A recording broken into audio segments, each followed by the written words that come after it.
कहता कि मोट पैकेज न मिली। अरे टीवी कूलर सोफा गोदरेज ना मिली, होई लड़की मिली तो दहेज ना मिली, होई लड़की मिली तो दहेज ना मिली। किनियो से माल डाल में ना मिली, होई लड़की मिली तो दहेज ना मिली, होई लड़की मिली तो दहेज ना मिली।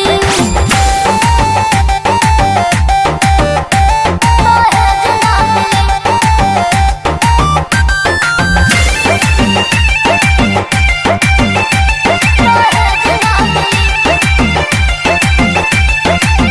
दूसरा से